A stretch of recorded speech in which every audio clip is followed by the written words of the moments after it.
বন্ধুরা আসসালামু আলাইকুম। মুন্সি ব্লগ থেকে আপনাদের শুভেচ্ছা ও স্বাগতম জানাচ্ছি। পরন্ত বিকালের গোধূলি আগুনে এমন একটা মনোমুগ্ধ পরিবেশ আপনাদেরকে চিত্রায়িত করতেছি এবং আপনার দেখাচ্ছি সেই গ্রাম। যে গ্রামের নাম রহমতচর। যে রহমতচর একটি গ্রাম, একটি মৌজা, একটি ওয়ার্ড। ভোটার সংখ্যা প্রায় ৭,০০০। এর চতুর্দিকে প্রায় ৫০ বর্গ কিলোমিটার এলাকা নিয়ে এই রহমতচর।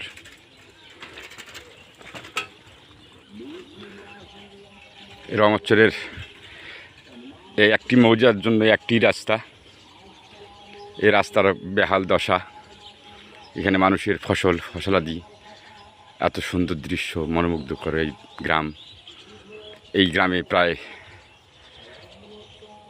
২০০ থেকে ২৫০ মানুষ প্রবাসী, আমেরিকা বিভিন্ন কান্ট্রিতে আছে। অথচ এদেশের মানুষের শতকরা ৮০ জনের কৃষক। তাদের কৃষি দ্রব্য এবং কৃষি মালামালগুলো পরিবহনের জন্য অনেক খরচ দিয়ে স্বল্প মূল্যে মাল বিক্রি করতে হয়। এই গ্রামে প্রায় ৩০০ হইতে ৩৫০ কলেজ এবং স্কুল মাদ্রাসার শিক্ষার্থী এই গ্রামেই এই রাস্তা দিয়েই চলাচল করে। দুঃখের বিষয়ে এই রাস্তায় এখনও স্বাধীনতার অনেক ৫০ বছর পরও এই রাস্তা পাকা হয়নি। বিগত সরকারের আমলে এই ইট বিছানো হয়েছিল, কিন্তু আজও এই রাস্তাটা পাকা হলো না। দুঃখজনক হলেও সত্য। আমরা শুধু প্রতিশ্রুতি এবং ভোটের শুধু অধিকার, আমরা ভোটেই শুধু চাই, আর কিছু নয়।